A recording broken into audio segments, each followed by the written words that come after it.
আর রহমানু 11 বার পরে ফু দিলে কি হয়, এমনটি আপনি কিভাবে কখন করবেন আমি সবকিছু বলে দেব। তাই বিস্তারিত জানার জন্য এবং আমলটি শিখে রাখার জন্য ভিডিওটি শেষ পর্যন্ত দেখার অনুরোধ থাকবে। আর নিত্য নতুন ইসলামিক ভিডিও সবার আগে পাওয়ার জন্য আমার ছোট্ট চ্যানেলটি সাবস্ক্রাইব করার অনুরোধ থাকবে। প্রিয় ভাই বোনেরা, এই আমলটি আপনি কখন করবেন? আপনি ফজরের নামাজের পরে নামাজের স্থানে বসে বা মাগরিবের নামাজ পড়ে সেই নামাজের স্থানে বসে আমলটি করবেন। আপনি ধরে নিন যে আপনি ফজরের নামাজ আদায় করেছেন, এখন যায় নামাজের মুসাল্লা আপনি বসে আছেন। তো আপনি সর্বপ্রথম গুনার কথা স্মরণ করে 3 বার ইস্তেগফার পাঠ করবেন। আস্তাগফিরুল্লাহ রব্বি মিন কুল্লি যামবি ওয়া আতুবু ইলাইহি লা হাওলা ওয়ালা কুওয়াতা ইল্লা বিল্লাহিল আলিয়্যিল আযীম। আপনি 11 বার দুরূদ শরীফ পাঠ করবেন। আর যে দুরূদটি পাঠ করবেন সেটি দুরূদ ইব্রাহিম পাঠ করবেন।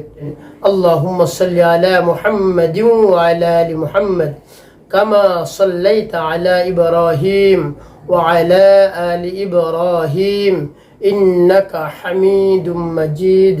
আল্লাহুম্মা বারিক আলা মুহাম্মাদিন ওয়া আলা আলি মুহাম্মাদ কামা বারাকতা আলা ইব্রাহিম ওয়া আলা আলি ইব্রাহিম ইন্নাকা হামিদুম মাজিদ। তারপরে আপনি এভাবে আর রহমান পাঠ করবেন। আর রহমানু আর রহমানু আর রহমানু আর রহমানু আর রহমানু আর রহমানু আর রহমানু, এভাবে 11 বার পাঠ করে আপনি বুকে ফু দিবেন। এভাবে যদি আপনি ফজর এবং মাগরিবের নামাজের পরে আর রহমানু 11 বার পাঠ করে আপনার বুকে ফু দেন, তাহলে আপনাকে কেউ কোনো ধরনের ক্ষতি করতে পারবে না।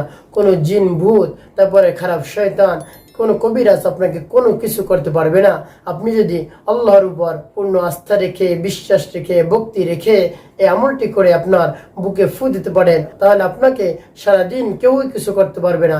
এই জন্য এই আমলটি আপনি সদা সর্বদা চালিয়ে যাবেন। আপনার ক্ষতি কেউই করতে পারবে না।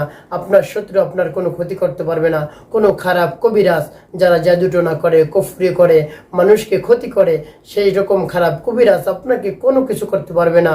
আল্লাহ রাব্বুল আলামিন এই শক্তিতে সেই জাদুটোনা এবং কুফরি সব কিছু নষ্ট করে দিবে। এই জন্য আমার দেখানো নিয়ম অনুযায়ী আপনি আমলটি সহিশুদ্ধ করে করুন।